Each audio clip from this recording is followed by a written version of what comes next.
Have you ever wondered what really happens after death? Is it the end, or does something of us continue beyond the body? Today we open 3 real cases that refuse to fade: T2 Singh, James Leininger, and Shanti Devi. Listen closely and decide for yourself. For thousands of years, Hindu seers declared that rebirth is real.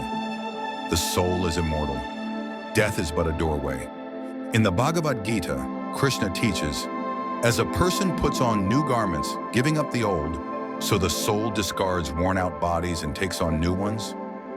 This is the foundation of Dharma. We are eternal beings carried by karma, journeying until liberation.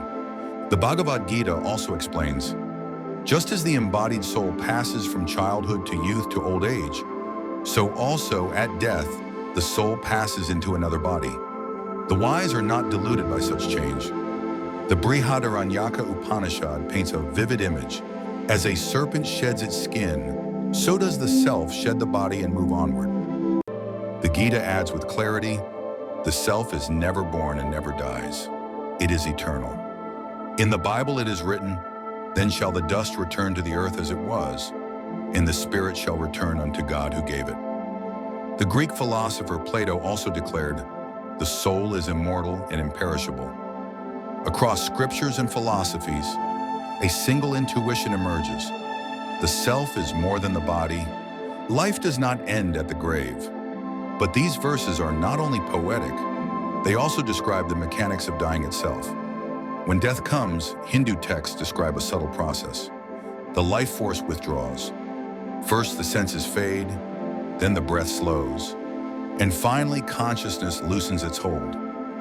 The Gita speaks of 2 paths, the path of light, where the traveler does not return, and the path of smoke, where the traveler returns in rebirth. The Upanishads describe an inner mind that carries impressions, memories, desires, and moral momentum into the next life.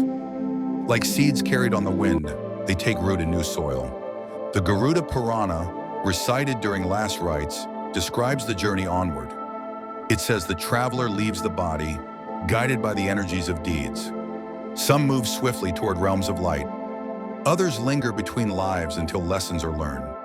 The imagery is symbolic, but the message is clear. What we do follows us beyond death.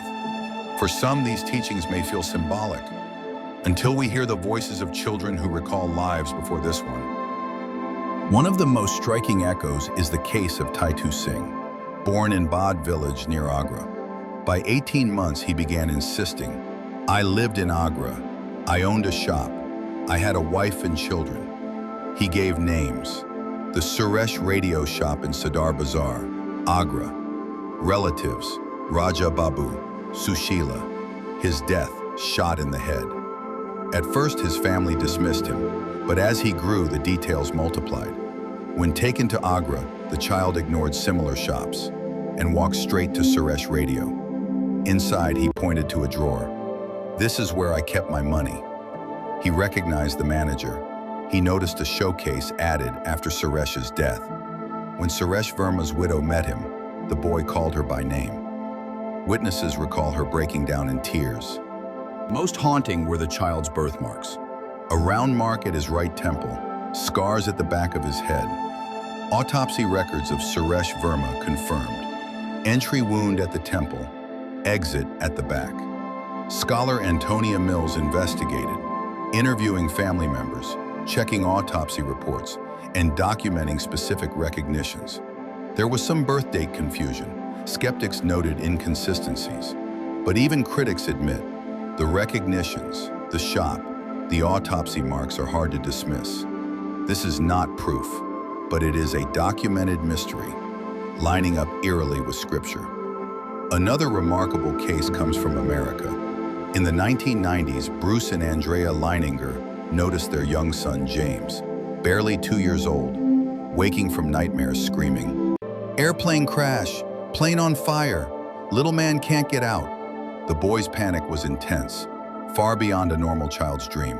He began drawing fighter planes again and again, always with smoke, fire, and crashes. When asked, he said, "This is me." James began naming details no toddler should know. He spoke of a Corsair fighter plane. He named the USS Natoma Bay, an aircraft carrier from World War II. He named Jack Larson. A fellow pilot, his parents were stunned. When they checked historical records, the USS Natoma Bay had indeed fought in the Pacific. There was a pilot named Jack Larson, and among the squadron, one man had been killed in a fiery crash, James Houston Jr. The details lined up uncannily. James described the crash. The engine hit, fire everywhere, trapped inside. He even reenacted the death in play, slamming his toy plane down. Airplane crash. Researchers, including Dr. Jim Tucker, examined the case. The evidence suggested the boy's memories were far more than imagination. And then there is Shanti Devi of Delhi. Born in 1926, she startled her parents at the age of 4. She began speaking of a husband in Mathura, a town more than 100 kilometers away. She gave his name, described his appearance, and recalled details of their home. Her claims reached Mahatma Gandhi, who appointed a committee to investigate. When Shanti Devi was taken to Mathura, she recognized family members, her former home, and even pointed out changes made since her death. The case gained worldwide attention. Skeptics argued suggestion or fantasy, but the consistency of her memories impressed even hardened investigators. What do these stories, for that matter several other stories across the world, suggest about who we are? Ancient seers call the inner self Atman, the soul in English. Many schools describe the soul as a witnessing awareness that remains itself through change, like a TV screen on which scenes appear and disappear while the screen endures.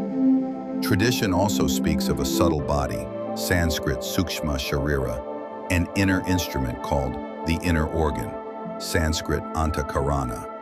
It includes manas, the mind, thoughts, and emotions; buddhi, the intellect, discernment; ahamkara, the ego sense, the feeling of I; and chitta, the memory store.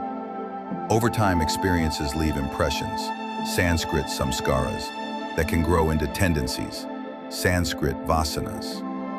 According to Vedanta, when the gross body dies, the subtle body with its impressions and tendencies continues its journey. This framework offers one way to understand a pattern researchers observe. Many children who speak of another life begin between ages 2 and 5, and the recall usually fades by 7 or 8 as the new life's concerns take center stage. But when impressions are unusually intense, for example in sudden or violent deaths, those impressions may be vivid enough to surface strongly in early childhood. That would align with the cases we explored. T2's matching birthmarks, James's recurring nightmares, and Shanti Devi's specific recognitions. It is not proof, but it is a lens that makes the pattern intelligible while staying humble about what we do not yet know. And beneath all change, the teaching reminds us of the soul's continuity, steady like the screen, even as the scenes of life unfold. Science, too, has entered the conversation. At the University of Virginia, researchers have documented more than 2,500 cases of children who recalled past lives. They checked names, dates, and physical marks, and found patterns too striking to ignore. Skeptics raise valid questions. Could it be suggestion, fabrication, cultural influence? But even neuroscience, even artificial intelligence, has not solved the mystery of consciousness. We can scan the brain, we can map neurons, yet the spark of awareness, the sense of I am, remains elusive. The teaching points back to the soul, the steady witness across changing scenes. Hindu philosophy explains karma in 3 forms. Sanchita karma, the accumulated deeds of countless past lives; prarabdha karma, the portion now unfolding as our present life; and agami karma, the actions we choose today, which shape our future. Our journey is woven from these threads, and liberation comes when the threads are lightened and finally let go. Through wisdom, devotion, self-discipline, and compassionate action. The Upanishads describe moksha, liberation, not another birth, not another death, but merging with the eternal. like a river flowing into the sea.